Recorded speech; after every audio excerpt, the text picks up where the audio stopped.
Hello, beautiful souls. It's Meredith. I'm here with our daily reading for Wednesday, the 17th of October, 2018. Happy Hump Day, everybody. I have a case of the giggles. I do not know what got me started. Just letting you know, this could be a giggle fest start to finish for me today.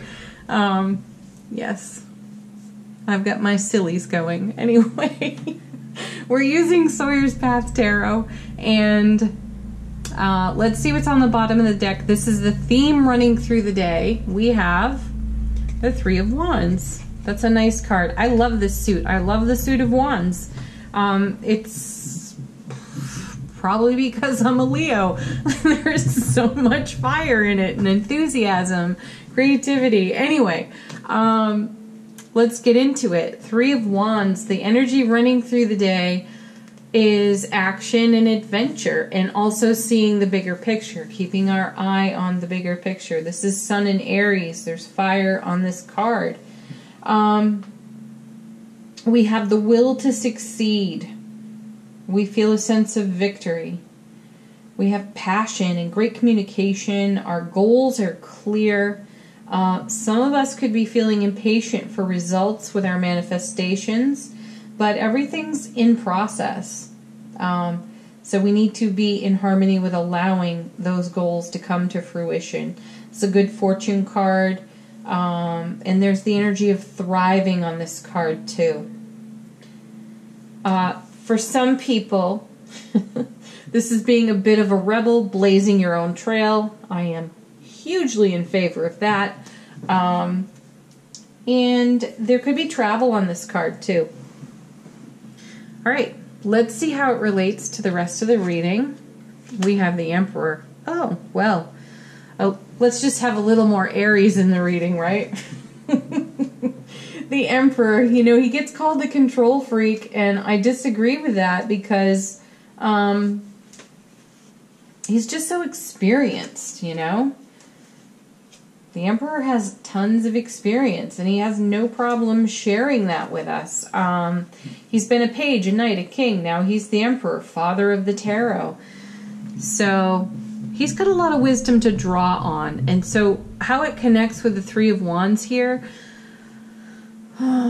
well, the Three of Wands has a little bit of impatience, like I said, and the message here is for us to come into the energy of allowing, and the Emperor is really good at that. So this is a kind of a stabilizing force. A 3 is not considered a stable number. So in tarot, 4 is stable, 8s are stable, you know. 3, not as much. So the Emperor comes in out of the major arcana and gives us some stability here with his vast knowledge. I think I'm going to come back to him. Let's see what comes next. Two of Wands. Okay, this continues our theme of crossing a threshold and stepping through to a new doorway of experience. This is a beautiful card. This is Mars in Aries. Hello, there's a little more Aries in the reading. More fire, right? So this is plans and partnership. It's looking toward our unfolding and potential future. So we're being in the now. We're having a vision of our potential future, what we desire in our oncoming. And we have progress on that because we moved from a 2 to a 3. So 2 and 3, that's progression. And they're in the same suit. So this is ideas and dreams that are being nurtured and taking root. And we need the wisdom and the experience of the Emperor to nurture what is in the oncoming, what's in the now and the potential oncoming.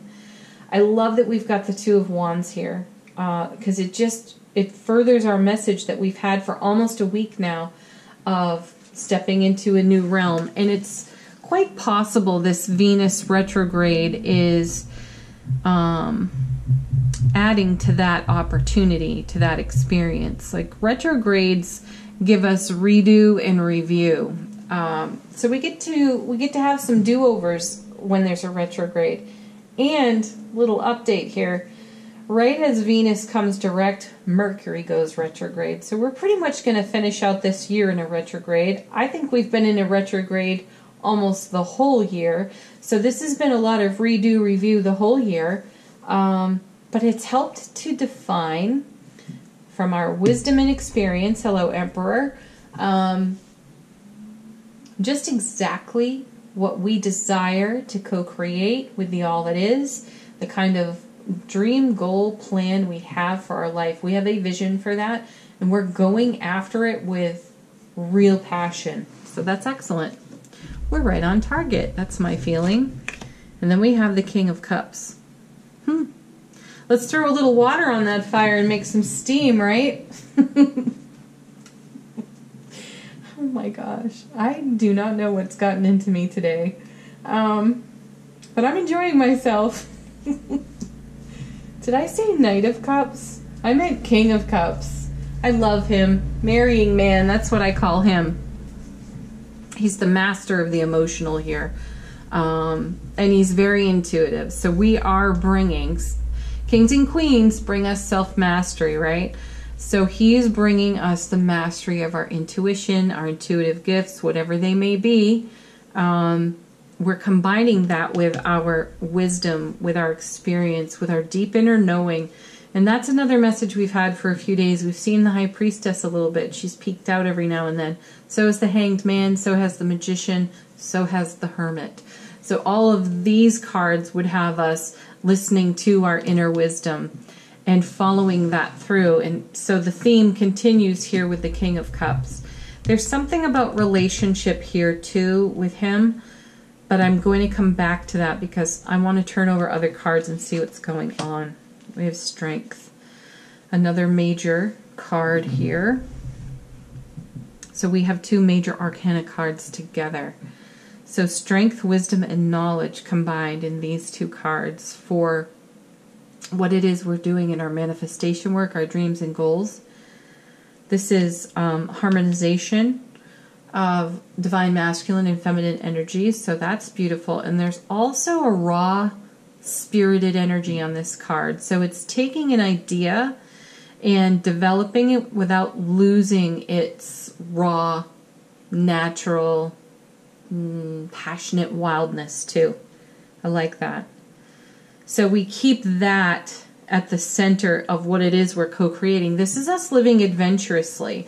This is us living enthusiastically and in an inspired way, which has come out of the review and redo that we have seen through eclipse season and through all these retrogrades. It's given us some contrast so that we gain perspective to make sure that we are in harmony and alignment with what it is we truly want. We don't want to waste our precious energy pursuing things that do not fulfill and satisfy us. This is so old and so yesterday, and we're so done with it, right? Okay, next card, Empress. So we have Emperor and Empress in the reading. Amazing.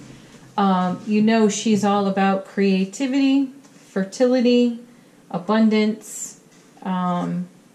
She's Venus. She's Earth. So here's Venus showing up in the reading. Generosity, Mother of the Tarot. You know, she's all about the natural, all about the raw, spirited that we see here on the Strength. 3 major arcana cards right here. And 2 of them a match set in the Emperor and the Empress. So there's harmony, there's balance. And here we have another 2. There's balance there too.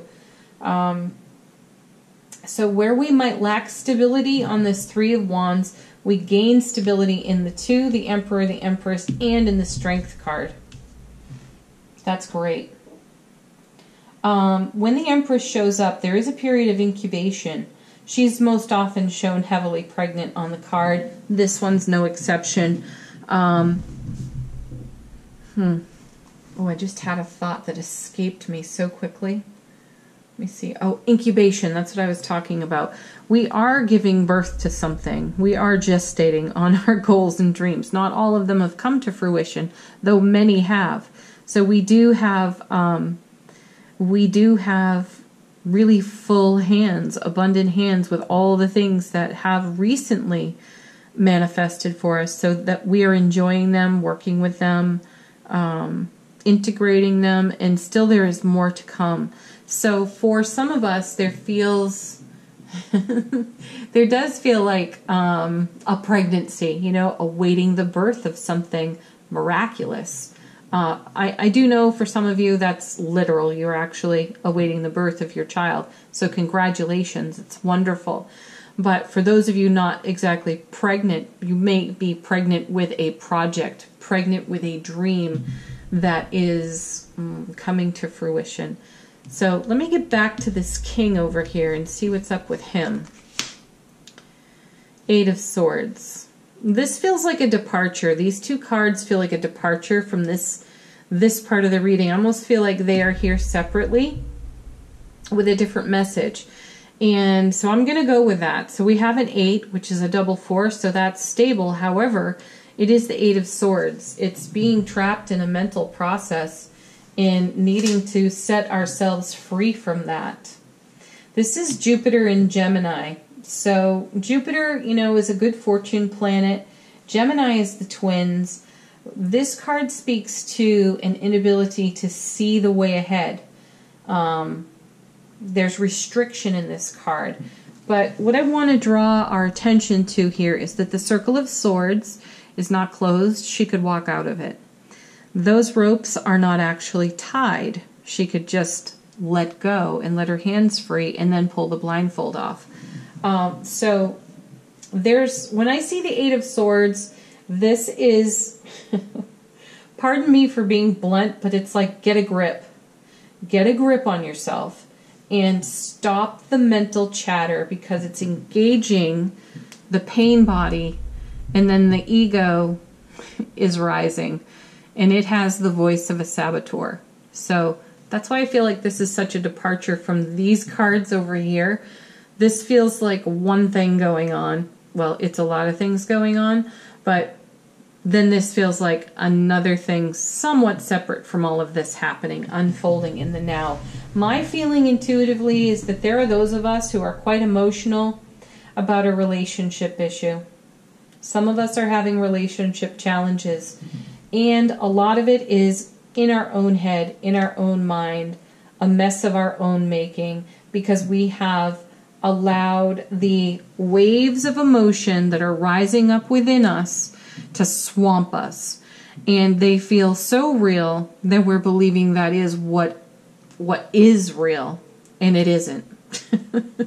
You know, we're I said this once in a reading before, and it really feels like it applies now. Like, we're trying to fight our way out of a paper bag. How hard could that really be? Let's think about it. So we're chasing our own tail, which is, you know, the monkey mind, the thoughts that don't really serve a purpose. So these two cards are a reminder for me to say, envision a stop sign. Just right now, close your eyes, envision a stop sign, and just stop. And now take a breath. And put your hands in nurturing pose. Left hand over your heart, right hand over your solar plexus. Take a breath. And just think for a moment. Come down into your heart space. Just come down into your heart space. It's the best place to be.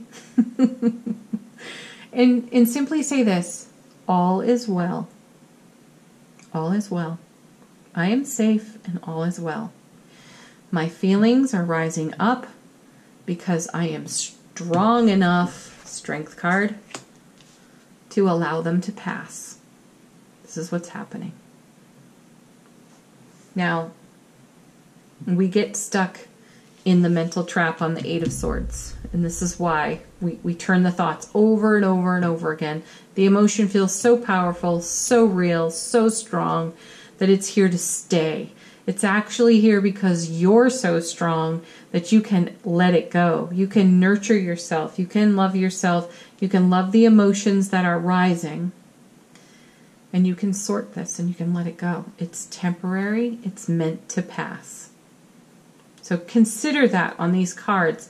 I feel so strongly that this is a relationship issue.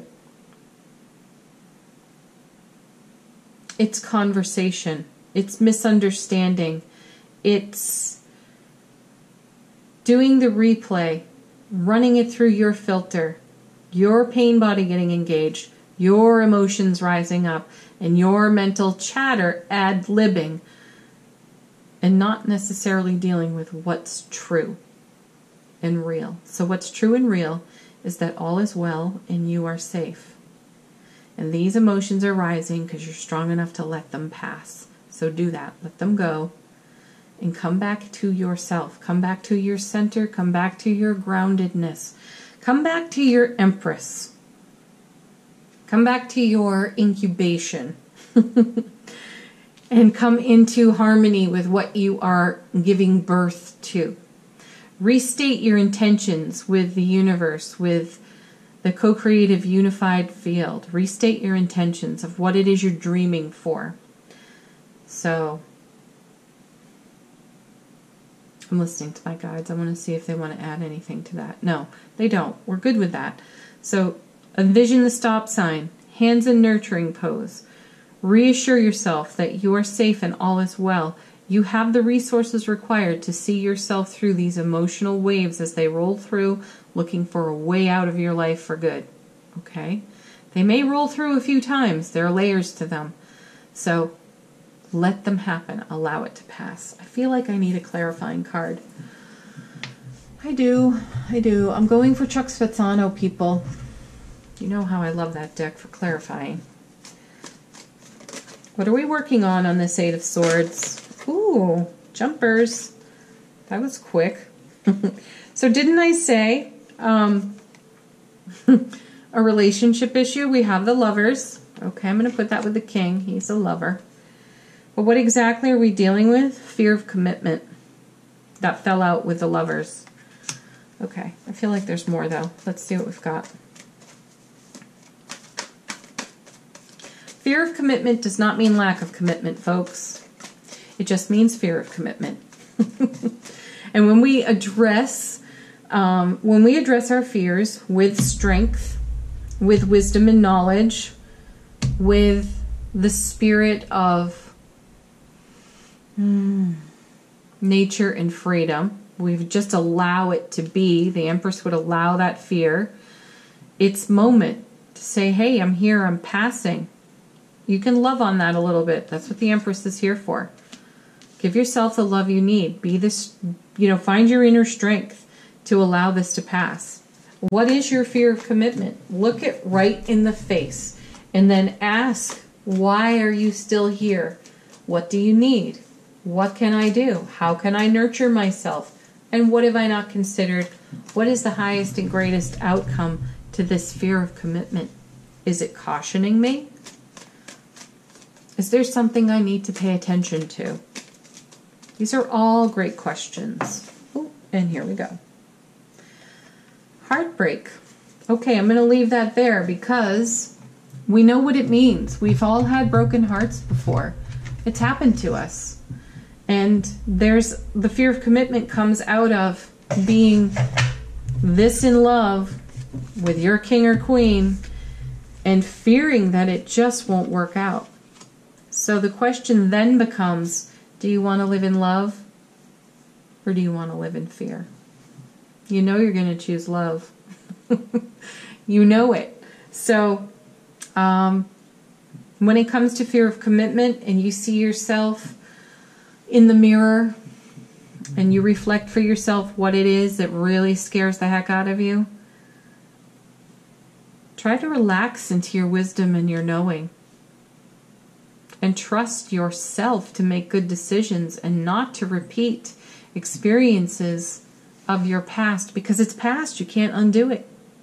You can't, as a friend said to me yesterday, you can't unlive those moments. And here you're afraid of reliving those moments. It's a choice, folks. You can relive it or you can do it different. And you got to know that you have the resources, the wherewithal, the endurance, the strength, the fire to do it different. So set yourself free from this mental trap. Stop those vulture thoughts and that monkey mind right now. And go for the joy. Go for the joy. What do we need next? We need our angel answer cards.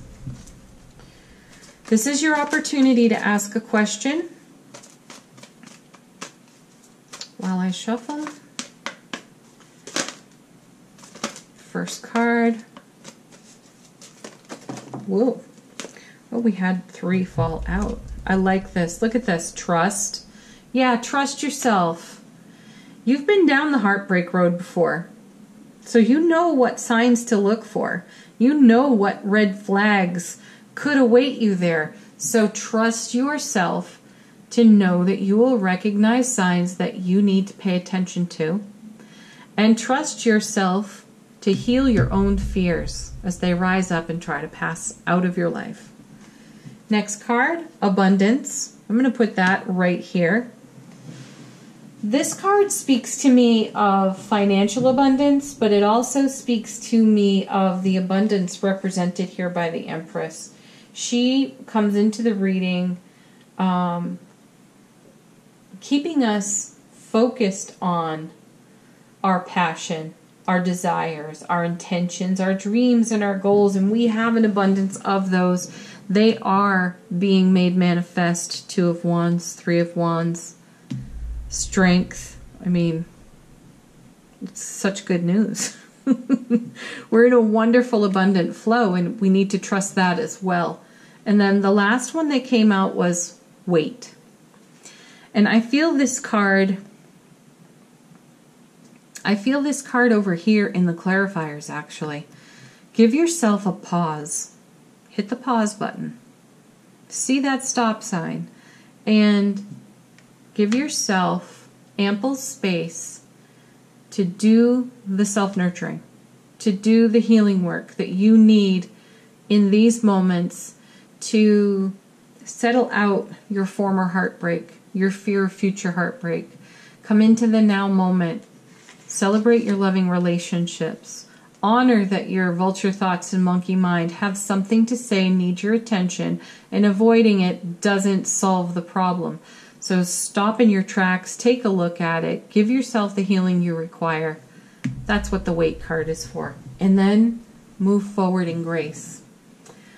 All right, last card is going to come to us from Notes from the Universe on Love and Connection from Mike Dooley. And here we go. We have, it's stuck here. Hang on. Enjoy your extraordinary uniqueness. Do you know what you've created? No, besides an intergalactically known saunter named after you, inspiration in the eyes that have watched you, hope in the minds that have admired you, and love in the hearts that have known you. Yes. But you might ease up on your sachet before someone gets hurt. Not bad, kiddo. Not bad at all, the universe. Yeah. You've created love. You've created hope and inspiration and so much more. So believe in yourself. Gift yourself with all of that. You share it so beautifully and abundantly with everyone else in your life, and you are most deserving of it too. Have a beautiful Wednesday, beautiful hump day, everybody. I hope you're giggling like I am today. My peace, love, joy to each and every single one of you. Thank you so much for watching. Please like, share, and subscribe, and leave some comments on the channel. I love hearing from you. If you would like to book a private reading, you can do that in the description box below. And last but not least, there's a new reading up on my Instagram TV. There's a link on the cover photo on the YouTube channel to Instagram. So check that out. There's a What Does Spirit Most Want Me to Know? What Does the Divine Most Want Me to Know? Reading up there. You can pick your pack 1, pack 2, or pack 3 of cards. I pulled a variety of cards for each group. So pick the one that feels right to you and get your answer from what the Divine most wants you to know at this time. Have a beautiful day, everyone. Bye for now.